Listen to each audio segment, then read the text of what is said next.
السلام عليكم ورحمة الله وبركاته على أحلى متابعين. النهاردة وزي كل مرة وصفة سهلة سريعة بسيطة.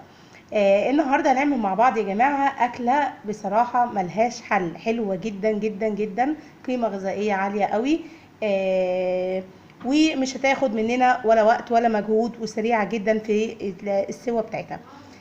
نقول بسم الله وهنبتدي مع بعض. هنعمل النهارده مع بعض شوربة السي فود البيضة يا جماعة، بطريقة حلوة قوي وسهلة وسريعة.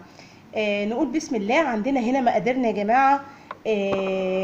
طبعا المقادير دي بتاعتك انت، بس مش علشان هاكل أكلة تكون كويسة لازم هبقى جايبة حاجات بكميات كبيرة والكلام ده كله. لا، انت ممكن وانت عندك الكابوريا ممكن تشيلي حوالي نص كيلو. لما تيجي تعملي الوجبة دي هتلاقيهم تستغليهم وتعملي الوجبة ديت. عندك اي نوع سمك هتقطعيه فيليه، يعني بمعنى اصح اي بواقي من المأكولات البحرية ممكن تستغليها في الوجبة ديت. وعندي هنا جمبري حجم متوسط، غسلته بردك ونضفته وشلت سلسلة الرمل منه. وعندي هنا الطماطم.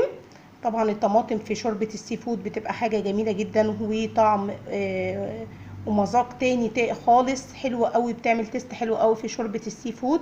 وعندي هنا الصبيط، غسلته بردك وقطعته اي تقطيعة كده عشوائية.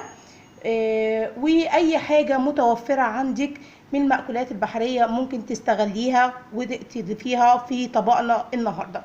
نقول بسم الله ونبتدي مع بعض. هنعملها بطريقة سهلة جدا وبسيطة قوي مع بعض. انا عندي هنا يا جماعة حلة فاضية، ضفت فيها حوالي معلقة من السمنة. هنزل بعد كده بمعلقتين من البصل المفروم ناعم بالشكل ده كده يا جماعة. وهبتدي اقلب كويس جدا. وبعد كده هنزل بمعلقة صغيرة من الثوم المفروم، هيبقى بالشكل ده كده يا جماعة. ومش محتاجة ان هما يحمروا، انا محتاجة بس ان هما يتشوحوا كده تشويحة بسيطة جدا. البصل والثوم يدبل بس معايا، مش عايزة اكتر من كده. وبعد ما اديتها بس كده تشويحة بسيطة خالص يا جماعة، مش لازم البصلة ديت تتحمر، هي بس تشويحة كده بسيطة خالص. وبعد كده عندي هنا معلقتين من الدقيق، هنزل على طول كده على البصل بالشكل ده. وبعد كده هبتدي اقلب تقليبة تاني كده لغاية ما احس ان الدقيق طلع الرطوبة بتاعته وابتدى يخش خلاص في السوا، هيبقى بالشكل ده. وهيبقى كده خلاص في المرحلة دي.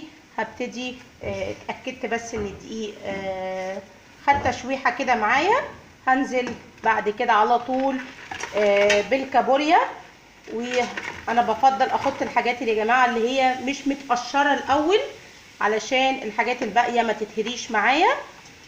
بنزل الاول كده بالكابوريا والجمبري، وهبتدي اقلب بقى تقليبه كده كويسه تاني، واخلي الحاجات دي كلها تندمج مع البصل والدقيق بالشكل دوت.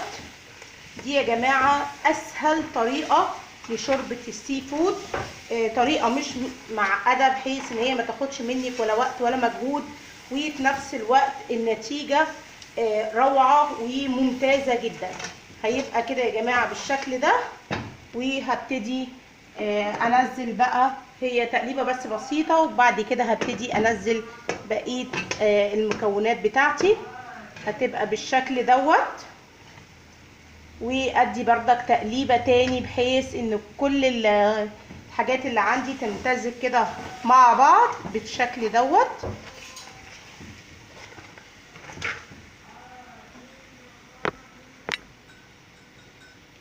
وبعد ما اتاكدت خلاص ان انا اديتهم كده تقليبه كلهم مع بعض بالشكل ده، هبتدي انزل بقى بالميه بتاعتي.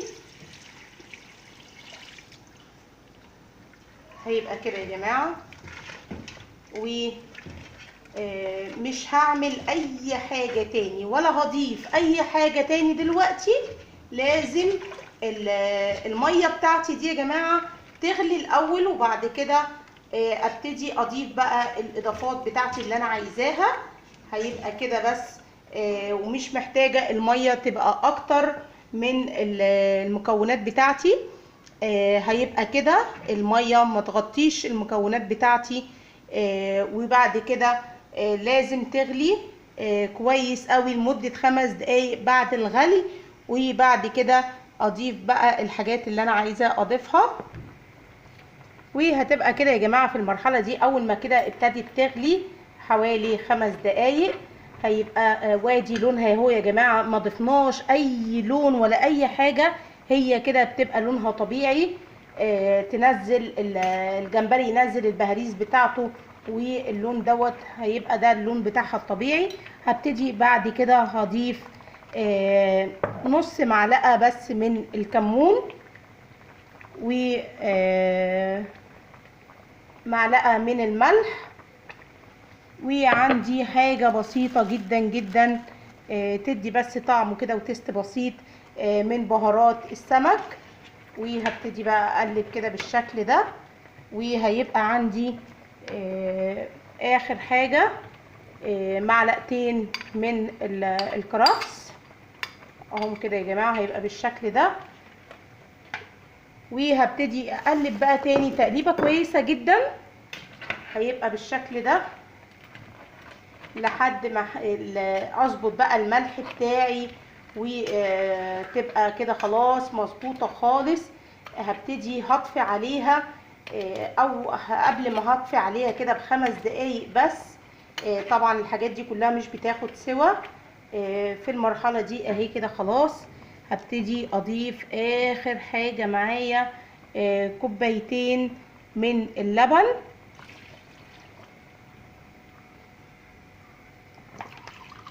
وهيبقى خلاص اخر حاجه دي 2 كوباية اللبن، وهتبقى بالشكل ده.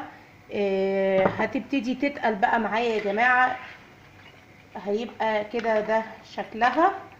هديها بس حوالي 5 دقايق كل المكونات اللي انا حطيتها ديت تندمج مع بعض، وبعد كده هتبقى خلاص جاهزه وهطفي عليها. وخلاص كده يا جماعه في المرحله دي هيبقى هطفي كده عليها. وده بيبقى القوام بتاعها مش تقيل يا جماعه. مش معنى ان احنا حطينا دي هيبقى متقلها، لا، القوام بتاعها بيبقى كده خفيف. عايزه تضيفي كريمه هتخلي الطعم اغنى واحلى طبعا بكتير. عايزه تزودي اللبن مفيش اي مشكله، بس هو المقدار دوت هو ده المقدار المظبوط. وهيبقى كده خلاص هطفي عليها وهبتدي اغرفها. وبكده خلاص غرفنا وصفتنا النهارده، وكانت شوربه السي فود البيضه.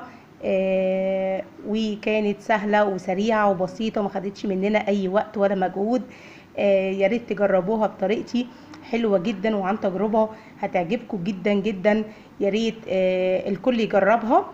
واللي وصل معايا الفيديو لحد دلوقتي واستفاد يا ريت يشير الفيديو عشان الكل يستفاد.